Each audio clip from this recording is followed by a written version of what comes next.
Hello everybody, and welcome to another episode of Sarah Speaks, the podcast where we sharpen our tools for impactful living, where we learn to make intentional decisions, and where we actually discuss issues regarding business, motivation, transformation, and career success. I am your host, Sarah Esangbedu Ajose Adiogu, and today, as part of our Winning Big in 2025 series, we will be talking about a triple force that will redefine how we evaluate success and how we approach success. Today, we're talking about the power of vision, branding, and resilience in success. These are three cornerstones for success. And whether you're an entrepreneur, an aspiring leader, an executive, a board member, wherever you are in your career or business journey, these three things are key for us to have if we must succeed. As we dive right in, please take a comfortable seat, grab a cup of coffee, a cup of tea, or a cup of water, take your notepad and your pen, and let's move. Let's start with vision. That is the beginning of it all. Vision. Like Helen Keller said, the worst thing that can happen to a man is to have sight but no vision. Vision is us as Christians calling things that are not as though they were, betting things, seeing the future, incubating the future. It's not just a corporate term, it's the seed of destiny. The seed is what you plant to get your harvest. Your vision is what propels you, it's what motivates you, it's what gives you the energy every day to keep moving because you know that there's a goal. Proverbs chapter 29 verse 18 says, "My people perish for lack of vision." Where you do not have a vision, there is nothing to work for. There is nothing that's driving you. You must have a vision as a leader. A vision for your business. What do you want to achieve? In 5 years, where would you want to be? Your vision for your career. I want to grow to become the manager, the asset manager, or the production manager, or I want to become the SCM manager for my organization. What is your vision? What wakes you up every morning and keeps you running? What is your idea for the future? Walt Disney puts it clearly. As you drive into the Disney resort, there's this big signboard and it says dreams come true. Dreams come true when you work to achieve them. And that dream is your vision. Let's talk about Steve Jobs. He had a vision. And his vision was not to make computers, no. His vision was to create tools that will empower human creativity. And that is the foundation and the basis for the iSeries and for the Apple Computer Company. Create tools that will empower human creativity. And let's look at what the graphic user interface for Apple has done to the computing world over the years. Your vision will determine your culture. Apple's vision determined their innovative culture because they wanted to challenge, they wanted to empower human creativity. What is the vision for your business? It will enable you to define the culture. It will enable you to define your strategy to achieve your objective and your goals. And in your own journey for your vision, there are questions to answer. What legacy do I want to leave behind? That legacy question is very important because it defines how you approach your business or your career. Your legacy, because every decision you take is actually you leaving a legacy behind. Who do I want to impact? It's a very key question to answer. This whole thing I'm doing, what difference is it going to make and in whose lives? What is the impact that I want to make? And the third question, why do I show up every day? Why do you have to put in the effort?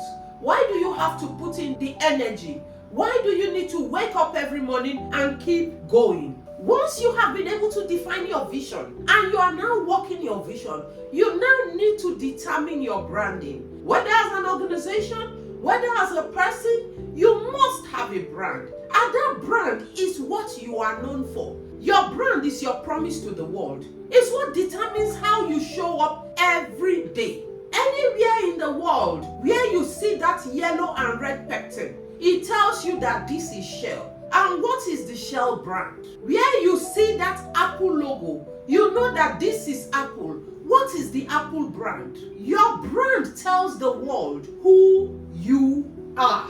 It tells the world how you show up.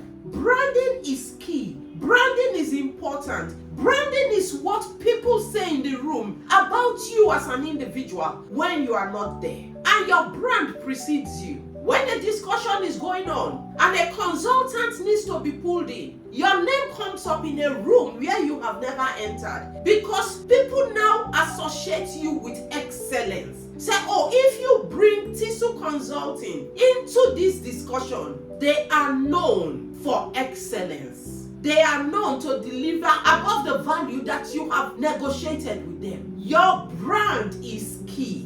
Your brand must be known for excellence. If you think about Oprah Winfrey, you think about authenticity. There was a time when all the women wanted to listen to Oprah because she was taking them through her journey, how she was addressing her pain, how she was working on her challenges, how she was going through different diets to address her weight. She went through it with people in the room. People identified with the challenges she was having because she was real.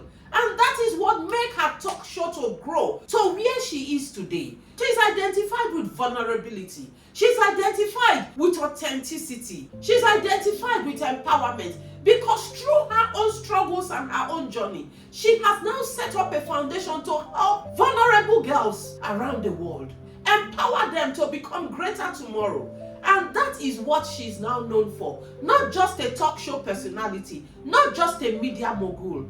And that is what branding does. It creates that perception of who we are to the world. A strong brand truly communicates three things.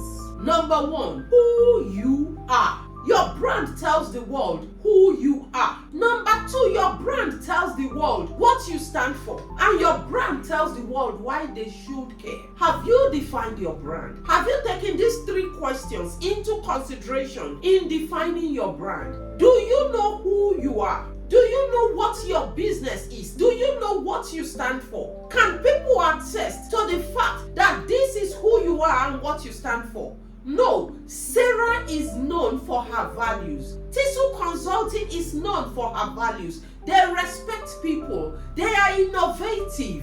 They are solution providers. Do people know that you are a caring organization? Even without seeing your values, they see it in the way that you treat people, that you treat your staff and customers. I always quote a good friend of mine, and he says that your staff will give you their hands when you give them your heart. They need to know that you care.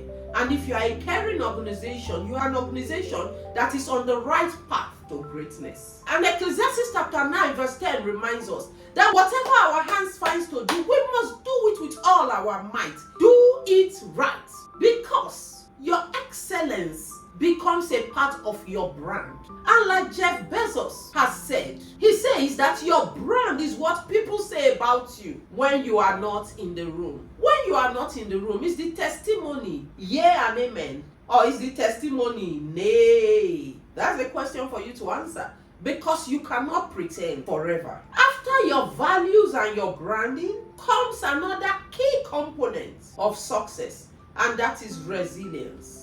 Resilience is key if you will succeed.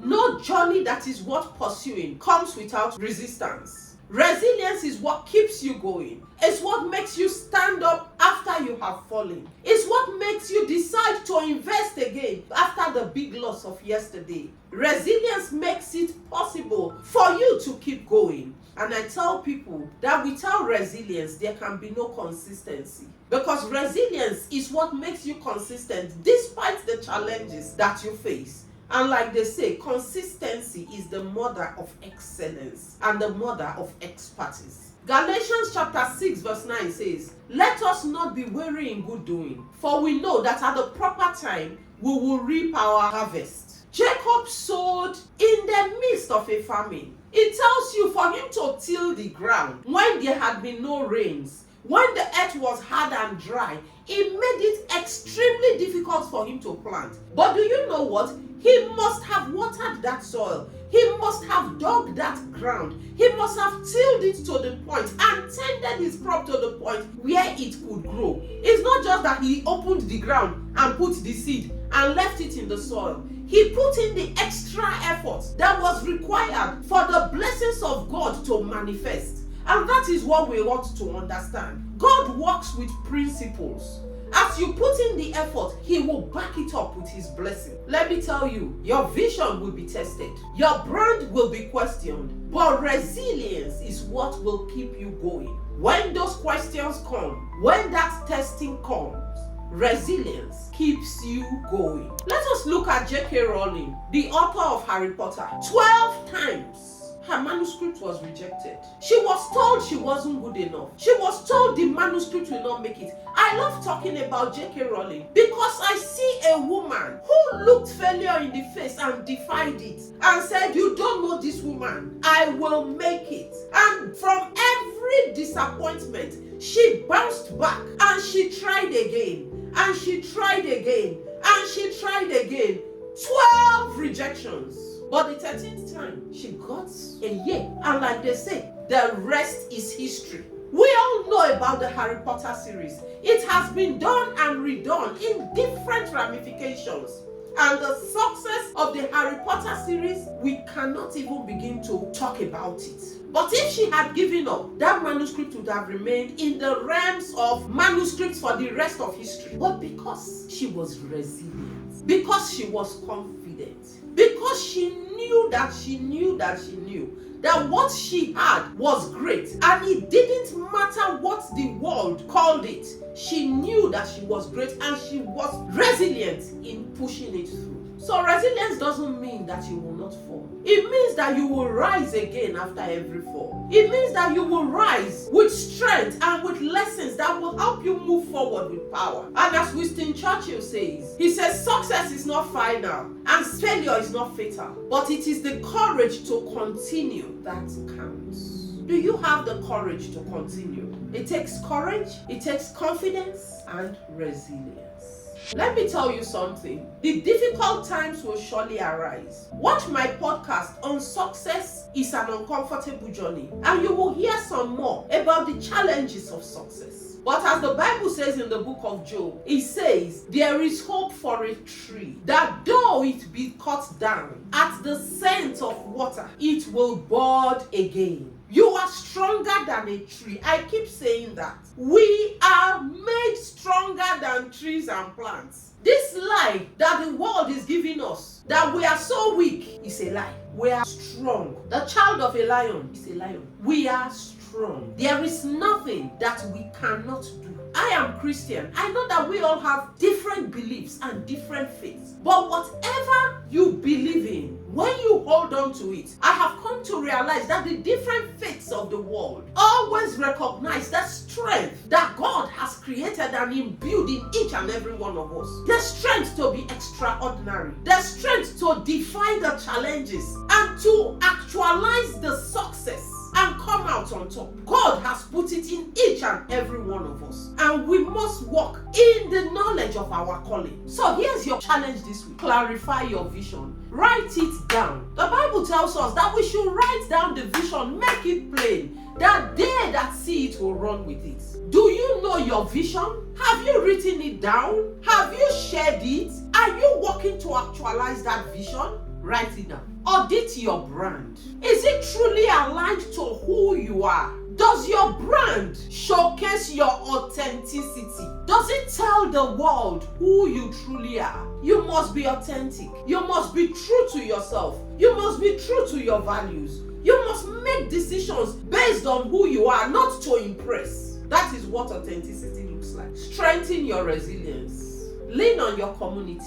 Build your discipline. And for those of us who believe in different religions, for me, I say, lean on your God. Because for me, that is the ultimate power that I can lean into. But there is power in community, and there is power in you the power to build your self-discipline and train yourself to do what you really want to do when you want to do it. Discipline is non-negotiable in the journey of success. And so, remember that God is not only interested in your survival, He is vested in your success. Many people talk about Jesus said the poor will always be amongst us. You don't have to be the poor.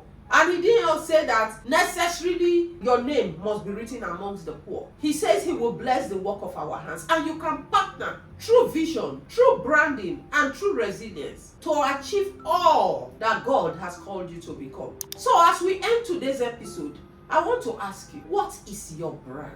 And what is that brand saying to the world? Is it a brand that will attract good to you? Or is it a brand that will make good flee from you? I hope that as you listen to this episode, you build the right character. You build the right brand. You actualize your vision. Put it in writing. Sell it. Gain followers. Begin to implement it.